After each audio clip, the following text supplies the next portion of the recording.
वो उसके लिए है जिसको सच में आगे पढ़ना है, वो उतना पढ़े, सब्जेक्ट चूज करे और फिर उसमें गहराई से रिसर्च करे, ताकि डेवलपमेंट के रास्ते पर अब बढ़ें। हम एजुकेशन के मामले में बहुत बुरी स्थिति में हैं। मैं तो जिस उम्र में हूँ, मेरा अब तो पर्पस भी ये बन गया है कि अब मैं उसी पे कुछ काम करूं। एक यूनिवर्सिटी शुरू करने की योजना मेरे मन में है, इनसे मैंने शेयर भी किया था। और मैं जिस तरह का विश्वविद्यालय सोचता हूं, वो नौकरी देने के पीछे पागल नहीं होगा, वो होमो सेपियंस को कायदे का इंसान बनाने की कोशिश करेगा। नौकरी तो उसका एक पार्ट है। मतलब आप जितने भी सफल लोगों को देखेंगे जनरली, जैसे मैंने इन्हीं से पूछा, ये जिस फील्ड में सफल हैं, इनका जो करियर है, अगर मैं इसको छोड़ भी दूं तो अदरवाइज भी जो इनका करियर है वो उस विषय से जुड़ा हुआ नहीं है जो इन्होंने पढ़ा है ग्रेजुएशन में। मेरा भी नहीं है, आमतौर पे किसी का भी नहीं है। 90% लोगों को मैं देखता हूँ जो सक्सेसफुल हैं, उनके ग्रेजुएशन के सब्जेक्ट में और लाइफ की फील्ड में कोई लिंक नहीं है। तो बेसिक पर्पस क्या है? वो स्मार्टनेस बाहर आ जाए, ग्रूमिंग हो जाए, इंटेलिजेंस है, इमोशनल इंटेलिजेंस है, वो सब जो टूल्स हैं वो उस बच्चे को सीखने को मिल जाए, ताकि फिर वो जिंदगी को फेस कर सके, इनोवेट कर सके, नए रास्ते निकाल सके। 1000 रास्ते दुनिया में होते हैं। तो सच बात है कि काफ़ी चेंजेस की ज़रूरत है और आप और हम मिलकर करेंगे चेंजेस। एजुकेशन वाइज अगर देखा जाए तो मैंने बहुत ज़्यादा कुछ नहीं किया है अपनी लाइफ में, बट मेरे स्टैंड पॉइंट से अगर आप देखोगे कि एजुकेशन क्या है, तो एजुकेशन का सबसे बड़ा गोल ये है कि एक इंसान का दिमाग खुले, बजाय कि उसका दिमाग इतना नैरो डाउन हो जाए कि उसको लगे कि बस यही अगर हो गया तो सक्सेस है, ये नहीं हुआ तो फेलियर है। आप अनगिनत तरीकों से अपने गोल को, अपने पर्पस को, या जो भी आप करना चाहते हो उसको अचीव कर सकते हो। एजुकेशन का सबसे बड़ा गोल ये होना चाहिए, और वही मेरी कोशिश है अपने इन सेशंस के थ्रू करने की, कि एक इंसान का दिमाग खुल जाए, उसके दिमाग में एक पॉसिबिलिटी माइंडसेट आ जाए, ना कि एक लिमिटेड माइंडसेट हो कि बस ये हो गया तो बहुत है। अब प्रॉब्लम क्या है, ये जो लिमिटेड माइंडसेट है ये बहुत लोगों का है, करोड़ों लोगों का है, तो वहां पे कंपटीशन भी बहुत है। पॉसिबिलिटी माइंडसेट जबकि देखा जाए तो ज्यादा इंटरेस्टिंग है, लेकिन बहुत कम लोगों का है और वहां पे कंपटीशन कम है। और पॉसिबिलिटी माइंडसेट क्या होता है कि कोई भी काम अगर मैं कर रहा हूं, अगर वो नहीं हुआ तो इसका मतलब ये नहीं है कि मैं फेल हो गया, इसका मतलब ये है कि मैं क्रैक नहीं कर पाया। There has to be a way. ये एजुकेशन काम अगर कर दे तो रियल एजुकेशन हो गई हमारी। मतलब एक इंसान को, हाँ सॉरी, थॉमस एडिसन बल्ब के आविष्कार में लगा हुआ था, हाँ जी, 1000 बार फेल हुआ।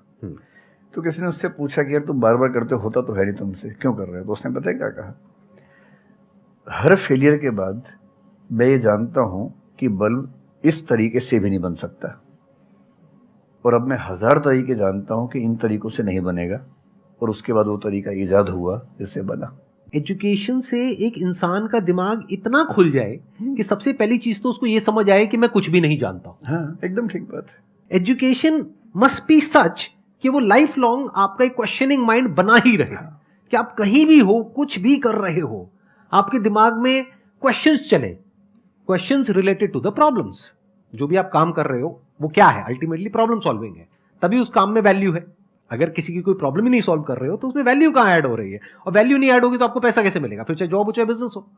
सो द आइडिया इज कि आपका दिमाग ये चलना चाहिए, अच्छा ये प्रॉब्लम है ना, पहले तो मुझे नहीं पता है कि इसको सॉल्व कैसे करना है, क्योंकि अगर आपको पहले से ही पता है तो आपको वही पता है जिस तरह से वो प्रॉब्लम सॉल्व होती आई है।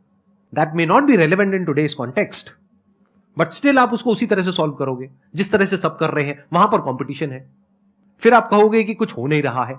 सो द आइडिया इज कि पहले तो ये प्रॉब्लम है जो मुझे अच्छे से समझ आई, मैंने इस पे फोकस किया, अब इसको सॉल्व करने के इन्फिनिट तरीके हैं, एक रास्ता नहीं है, बहुत सारे रास्ते हैं, मुझे पता नहीं है। This is the goal of education, कि मुझे नहीं पता है लेकिन पता किया जा सकता है। This is another goal of education. उसमें से कुछ तरीके काम करते हैं, कुछ नहीं करते हैं, यह भी हमको क्लियरली पता होना चाहिए। मतलब your personality must be dynamic, it must not be static. जैसे मैंने देखा है बहुत लोगों को जो मुझे मिलते हैं, कुछ लोग हैं उसमें से जो, जैसे मैं सर से मिला, अभी ऑफ कैमरा हम लोग बैठे हुए थे, डिस्कशन कर रहे थे, तो it was a great experience sir, आपके साथ में बैठ करके जिस तरह से, जिस ठहराव से सर बात कर रहे थे, जिस तरह से चीजों को सुन रहे थे, समझ रहे थे, और मैं क्वेश्चंस पूछ रहा था, ये मेरे से क्वेश्चंस पूछ रहे थे, तो there was a conversation which was going on. On the other hand there are some people जिनसे मैं कभी कहीं मिला तो उनकी अप्रोच क्या है कि मुझे सब पता है, वो गड़बड़ हो जाती है। शिक्षा की दुनिया में बहुत प्रसिद्ध कहावत है, भारतीय अगर परंपरा में देखें तो विद्या ददाति विनयम एक बहुत प्रसिद्ध कथन है। अगर कोई पढ़ा लिखा आदमी अपने ज्ञान की वजह से अहंकार करे तो मान लीजिए कि वो पढ़ा लिखा नहीं है, पढ़ाई उसके दिमाग पर हावी हो गई है, अभी उसको अंदाज़ा नहीं है कि कुल संसार के ज्ञान में उसकी हिस्सेदारी डेसिमल में भी नहीं है। और जिसको ये पता है कि मेरा ज्ञान बहुत करना, वो विनम्र ही रहेगा। और इसलिए जो बड़े प्रोफेसर्स हैं, अगर आप कभी सुनेंगे, मैं जानता हूँ, मैं यूनिवर्सिटी में जब पढ़ता था, सबसे बड़े प्रोफेसर क्या बोलते थे कि मैं इस विषय का विद्यार्थी हूँ, कभी नहीं बोलते थे कि मैं प्रोफेसर हूँ। इतना साहस किसी में कैसे कि मैं प्रोफेसर हूँ? अरे आप जिंदगी भर स्टूडेंट बने रहेंगे तो ही काफ़ी है, उससे बड़ी बात तो सोचने भी नहीं चाहिए। बहुत बड़ी बात करनी चाहिए।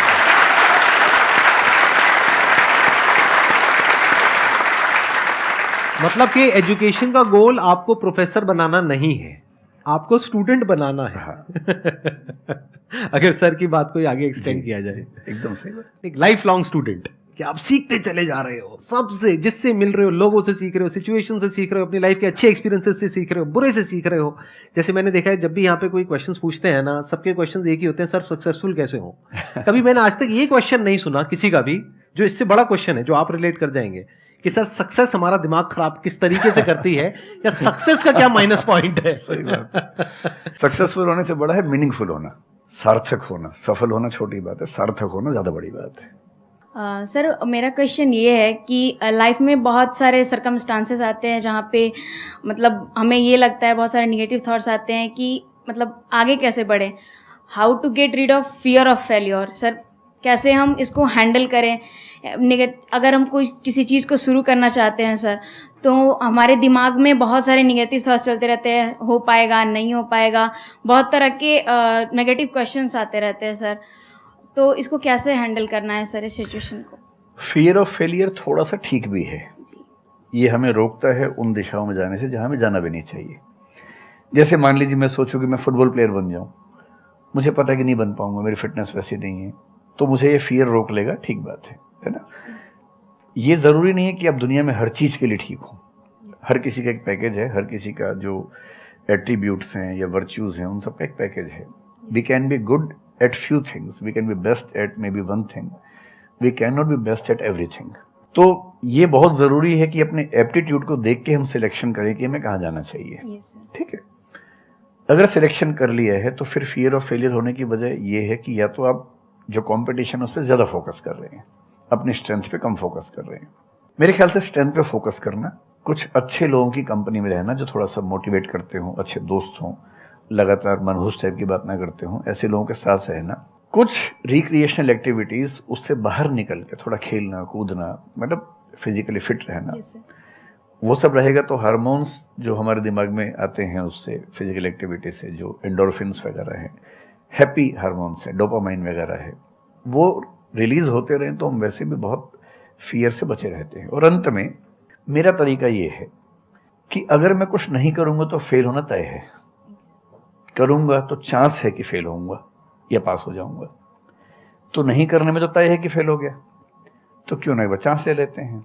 और एक जगह फेल होऊंगा तो तय मान के चलिए कि दूसरी जगह मेरे फेल होने के चांस कम होगा, क्योंकि मुझे एक एक्सपीरियंस है प्रयास करने का और फेल होने का, और वो एक्सपीरियंस किसी ना किसी क्वांटिटी में हर फील्ड में काम आता है, मैच्योरिटी आपके अंदर आती है। और मैं एक शेर अक्सर यूज़ करता हूँ, बहुत बहुत प्रिय शेर मुझे है, और मुझे सच में लगता है कि ज़िंदगी को जीना बहुत आसान काम है, मुश्किल काम नहीं है। असली बात है कि आप प्रयोग करें, कोशिश करें, और हार जाएं तो दूसरी कोशिश करें। और मैं इसीलिए एक लाइन हमेशा बोलता हूँ, क्यों डरे ज़िंदगी में क्या होगा, कुछ ना होगा तो तजुर्बा होगा।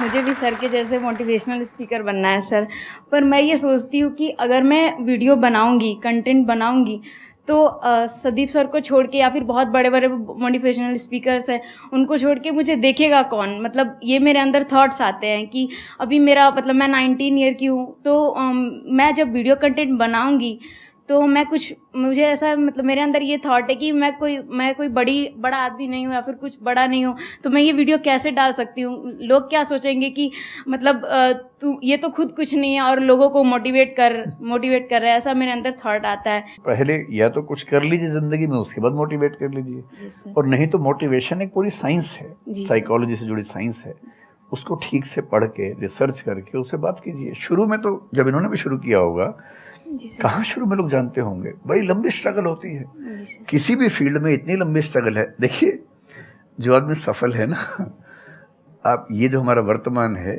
ये ऐसे ही नहीं बन गया है। हर सफल आदमी का एक बहुत लंबा अतीत होता है जिस पर नज़र किसी की नहीं होती है। और बशीर बद्र ने एक बड़ी गहरी बात कही थी, ये फूल मुझे कोई विरासत में मिले हैं, तुमने मेरा कांटों भरा बिस्तर नहीं देखा।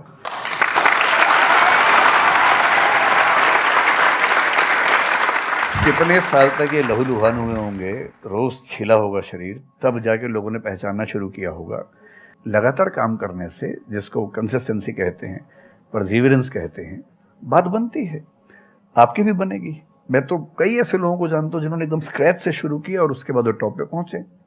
आपने अपने क्वेश्चन में दो बातें टच करी, एक कि आपको मोटिवेशनल स्पीकर बनना है, एक है कि फियर ऑफ फेलियर है। एक तो ये फियर ऑफ फेलियर को हटाइए अगर आपको मोटिवेशनल स्पीकर बनना है तो। अपने माइंडसेट को रखिए एक्सपेरिमेंटल माइंडसेट। आप ये समझिए life is like an experiment. एक साइंटिस्ट का माइंड कैसा होता है, वो ये थोड़ी ना सोचता है कि मैंने ये एक्सपेरिमेंट किया, ये फेल हो गया तो क्या होगा। उसको पता है failure is the part of success. जब तक 20-30 बार, 50 बार, 100 बार कोई एक्सपेरिमेंट फेल नहीं हुआ, इसका मतलब वो कुछ नया ट्राई नहीं कर रहा, इसका मतलब वो तो रिपीट कर रहा है।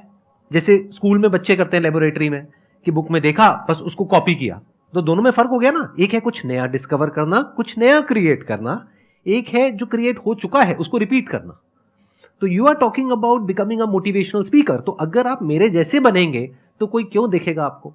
आपको तो अपने जैसा बनना पड़ेगा ना। तो अब उसमें क्या करना पड़ेगा? अब आपको क्या पता कि आपके अंदर ऐसा क्या है जिसको लोग देखना चाहें? उसके लिए तो एक्सपेरिमेंट करना पड़ेगा, ट्राई करना पड़ेगा। एक तरह से आप वीडियो बना के डालोगे, कोई नहीं देखेगा। दूसरी तरह से बना के डालोगे, कोई नहीं देखेगा। फिर तीसरी तरह से, फिर चौथी तरह से। हो सकता है 6 महीने बाद, 1 साल बाद, 2 साल बाद जा करके कहीं थोड़ा सा कुछ ऐसा क्लिक हो जाए जो हो सकता है आपको लग रहा था कि शायद ये नहीं होगा और वो क्लिक हो जाए। बट ये सब होता उसी के साथ में जो कुछ कर रहा होता है, जो कुछ ट्राई करता है। जैसे ट्राई करोगे तो हो सकता है हो जाए, नहीं करोगे तो पक्का है नहीं होगा, जैसा भी सर ने थोड़ी देर पहले कहा था।